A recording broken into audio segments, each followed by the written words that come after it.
అనుదిన నిత్య జీవపు మాటలు. దేవుని నామానికి మహిమ కలుగునుగాక. దేవుని వాక్యాన్ని చదువుకుందాము. ఎలుగెత్తి నేను యెహోవాకు మొరపెట్టినప్పుడు ఆయన తన పరిశుద్ధ పర్వతము నుండి నాకు ఉత్తరమిచ్చును. కీర్తనల గ్రంథము 3వ అధ్యాయము 4వ వచనం. దావీదు తన ప్రతి సమస్యలో మనుషుల మీద ఆధారపడక దేవుని మీద ఆధారపడి ఎలుగెత్తి ప్రార్థన చేసేవాడు. యెరూషలేము దేవుని పరిశుద్ధ పట్టణము.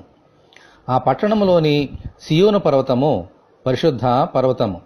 అక్కడనే దేవునికి మందిరము కట్టాలని దావీదు ఆశపడ్డాడు. కానీ అతని కుమారుడైన సొలొమోను అక్కడ దేవాలయమును కట్టాడు.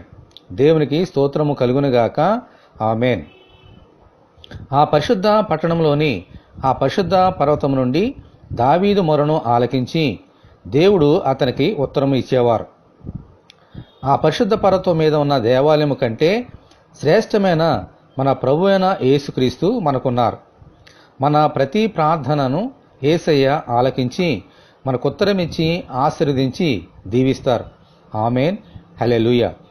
అలాగున ప్రార్థనకు జవాబులు పొందుకున్నట్లుగా మన ప్రభు అయిన యేసుక్రీస్తు ద్వారా మనమందరము ప్రార్థన చేసుకుందాము.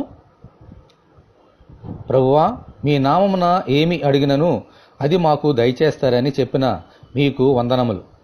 మా ప్రతి అవసరతలో మా ప్రార్థనలు ఆలకించి మాకు ఉత్తరమిచ్చి ఆశీర్వదించమని, ఈ వాక్యము వింటున్న నీ బిడ్డలను అలాగున దీవించమని ప్రభు అయిన యేసుక్రీస్తు ద్వారా ప్రార్థన చేయుచున్నాము తండ్రి.